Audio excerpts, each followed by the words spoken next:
Hi everyone, welcome back to my author channel. It's always lovely having you here.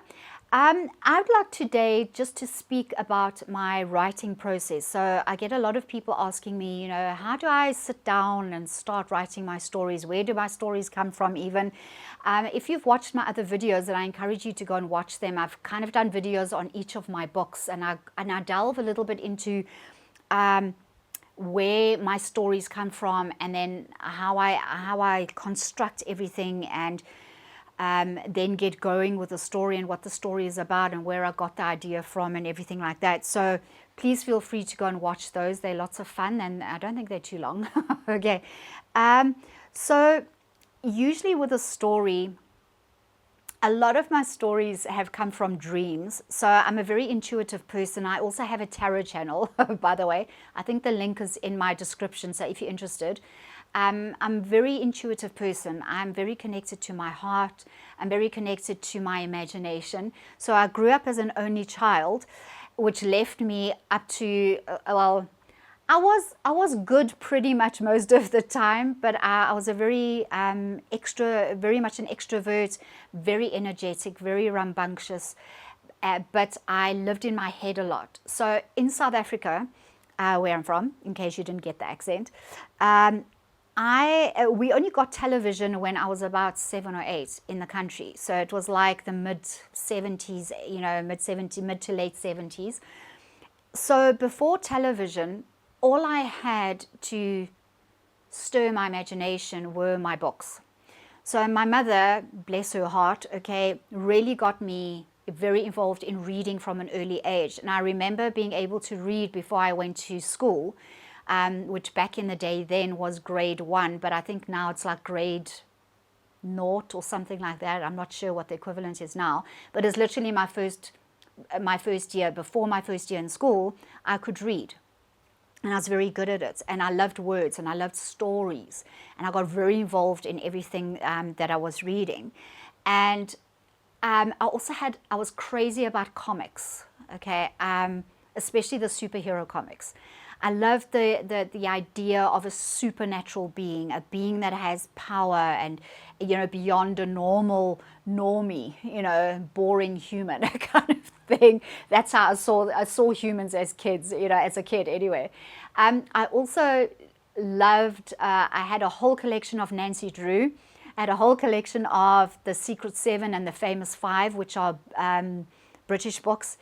And the Hardy Boys as well. I mean, I loved mystery. I loved, delving into the characters of people and trying to figure out who the bad guy was and who the good guy was, And I think also with the superhero comics, I loved the superhero, the hero winning at the end of the day, even though he might get punched and beaten down and go through really, the ultimate hero is the person that's reached the end of their tether and is beaten down and lost everything and everyone, and then they rise up and they conquer, and they just become even greater and bigger and better than they ever were before.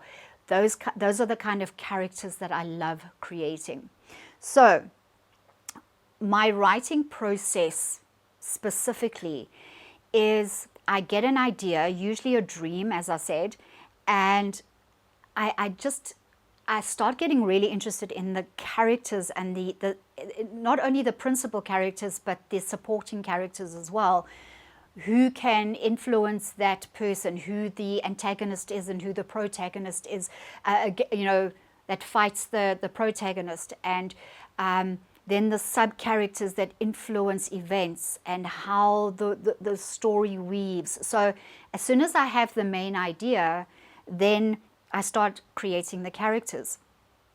So for example, with The Door, my sci-fi short story, I love this whole concept of being on planet Earth and there are portals, doorways to other realities and things like that you can go to and visit and then come back, if you want to.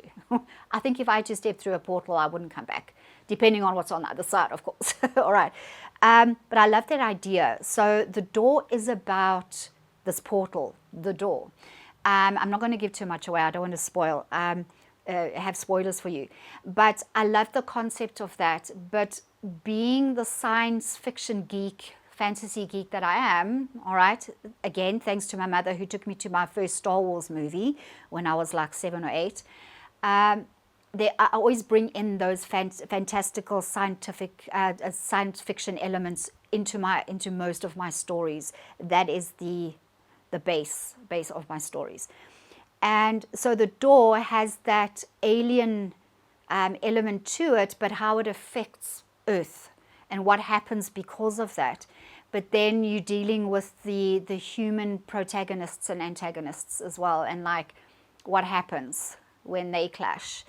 And then you've got the main character who is just called the boy. So I had this great idea because I don't think I've read books where the characters don't actually have names. So I knew I was being really original. So I hope it stays that way. But you have the boy and the girl and their relationship, and then what comes out of that and what actually happens. And I love that concept. So my process was very much like how movies work. And I think maybe unconsciously, that's how I always write my stories.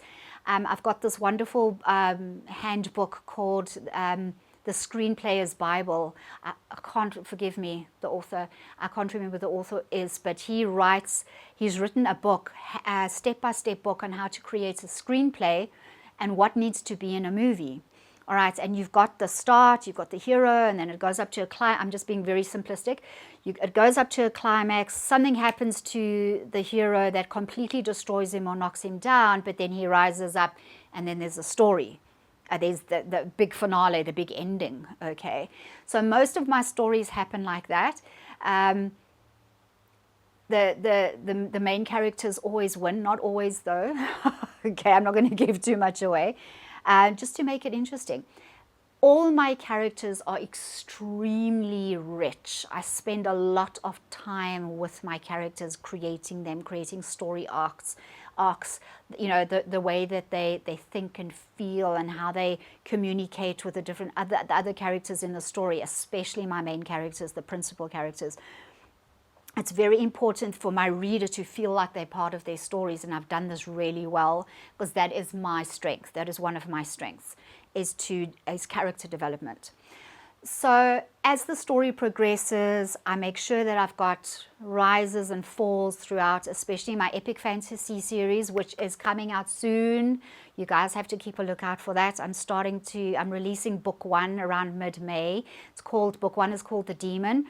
And I'm actually going to put the book cover up here now, specifically for you, especially for you guys that are watching the video, because you deserve it if you're watching this video. So here's the cover. Isn't it great? Okay. So that is the cover for book 1.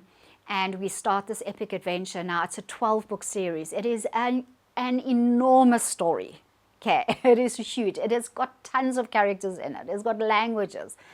It's like it goes into this galaxy. It is huge, but it is very, very, as a reader, you're going to get so involved in every character. You're going to get so involved in the adventure and the story and what they go through and their griefs and their losses and their joys and their loves and everything. It is so vital to a story. So my process is to bring in every aspect of a story like a movie, where you have rises and falls, where every character goes through things that is completely realistic that they can go through.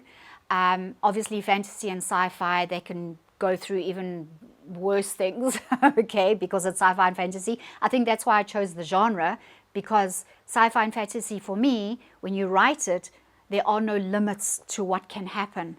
Okay, there are no laws and rules like there is on Earth, you know, with our, what do you call it? Oh my goodness, the word's gone out of my head. With physics. That's the word I was looking for.